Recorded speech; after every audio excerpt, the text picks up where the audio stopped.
കൂട്ടുകാരെ, ആദുദേവ് വ്ളോഗിലേക്ക് എല്ലാവർക്കും സ്വാഗതം. എല്ലാവർക്കും സുഖാണെന്ന് വിചാരിക്കുന്നു. എല്ലാവിടെയും നല്ല മഴയല്ലേ? എവിടെയും നല്ല മഴയാണ് കണ്ണൂര്. നമ്മൾ ഇന്ന് ഉണ്ടാക്കാൻ പോകുന്നത് പുയ്യാപ്പിള എന്നാ പറയാ. നമ്മളിവിടുന്ന് പുയ്യാപ്പിള എന്നാണ് പറയാ. പുയ്യാപ്പിളക്കറ്റില, പിന്നെ കിളിമീൻ എന്നും പറയാറുണ്ട്. വേറെ എന്തെങ്കിലും പേരുണ്ടെങ്കിൽ ഒന്ന് കമന്റ് ചെയ്യണേ. ഇത് വെച്ചിട്ട് തേങ്ങ അരച്ചിട്ട് കുടംപുളി ഇട്ട ഒരു കറിയാണ് വെക്കുന്നത്. ഇത് കട്ട് ചെയ്തിട്ടാകുമ്പം നമ്മളത് കാണിച്ചു തരാം.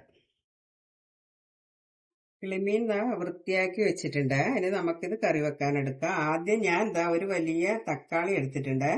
ആ തക്കാളിയിൽ ഞാൻ ഇത് ഉപ്പും മുളകല്ലിട്ട് വേവിച്ചതിന് ശേഷമാണ് ഈ പീസ് ഇടുക. കാരണം ഇതിന് അത്രേ വേവുള്ളൂ. അപ്പോൾ അതിന് ശേഷമാണ് ബാക്കിയെല്ലാം ഇടുക. ഞാൻ കാണിച്ചു തരാം. എരിവുള്ള മുളക് 2 ടീസ്പൂണ്, 2.5 ടീസ്പൂണ് ഇടണേ. എരിവില്ലാത്തത് 1 ടീസ്പൂണ്.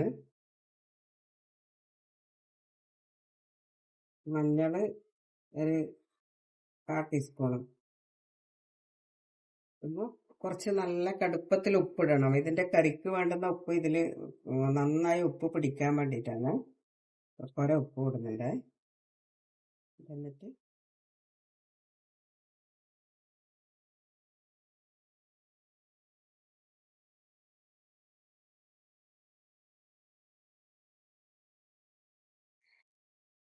തക്കാളി വെന്തതിന് ശേഷമാണ് ഞാൻ ഈ പീസ് ഇടുക. അപ്പൊ ഞാൻ കാണിച്ചു തരാം. ഇത് വേവട്ടെ.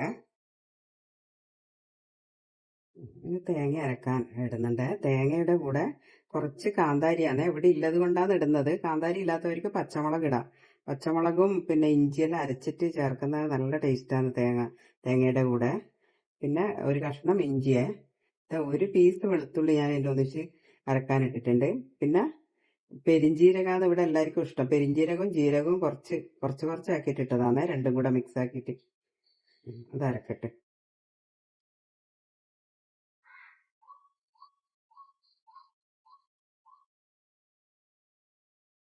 ഇതെല്ലാം മിക്സ് ആക്കിയതിന് ശേഷം ഞാനുണ്ടല്ലോ ഈ പച്ച കുടംപുളിയാണ്. അത് പിന്നെ ഉണങ്ങാത്തോണ്ട് ഞാൻ ഉപ്പിട്ട് വെച്ചതാണ്. ഉപ്പിട്ടൊരു ഒരു പാത്രത്തിലേക്ക് വെച്ചതാണ്. അപ്പൊ ഇതാണ് ഞാൻ ചേർക്കുന്നത്, പച്ച കുടംപുളിയെ. ഇത് ആവശ്യത്തിന് ഇപ്പം തന്നെ വേവിക്കാനിടും. എന്നിട്ടാകുമ്പോ പിന്നെ വേണ്ടുന്നത് നോക്കിയിട്ട് പിന്നെ ഇടാം. ഓക്കെ. തക്കാളിയെല്ലാം കുറച്ച് നന്നായി വെന്തുവേ. എന്നിട്ടാകുമ്പോഴാണ് ഞാൻ ഈ പീസ് ഇടുന്നത്.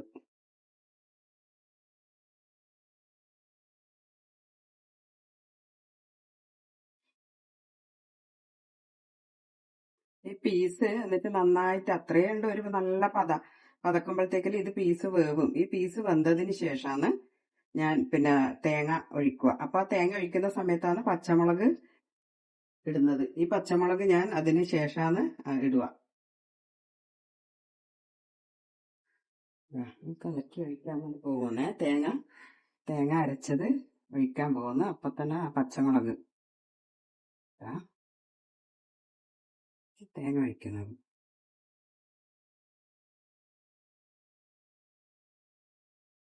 നല്ല ആക്കണം. കാരണം ഇത് ഉടഞ്ഞു പോവാതെ നോക്കണം. ഇത് അങ്ങനത്തെ മീനാണല്ലോ.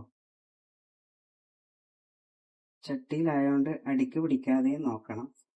അതായത് ഞാൻ കലക്കി വെക്കുമ്പോൾ ചൂടുവെള്ളം എടുത്തിട്ടാണ് വെക്കുക.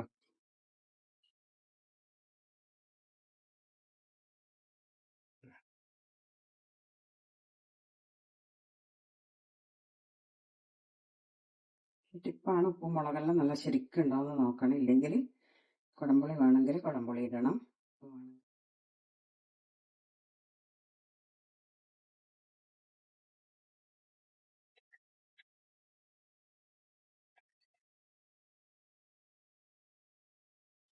കറിവേപ്പിലയും ഇപ്പം തന്നെ ഞാൻ ഇടുന്നുണ്ട്.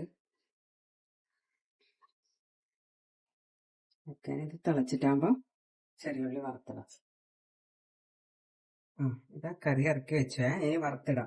ഇത് ഞാൻ കുറച്ച് കളറിന് വേണ്ടിയിട്ട് കളർ കലക്കി ഒഴിക്കുമ്പോൾ തേങ്ങ ഒഴിക്കുമ്പോൾ കളർ കുറഞ്ഞിട്ട് ഞാൻ കുറച്ച് കാശ്മീരി മുളക് പൊടി ഇട്ടിട്ടുണ്ട്.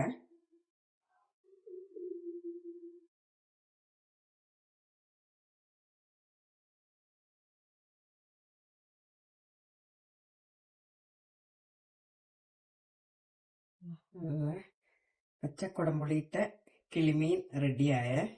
പച്ചക്കുടംപുളി ഇല്ലെങ്കിൽ മറ്റേ കുടംപുളി ഇട്ടാലും മതി കേട്ടോ, ഉണങ്ങിയത് ഇട്ടാലും മതി. പച്ചയുടെ ഉണ്ടായത് കൊണ്ടാണ്.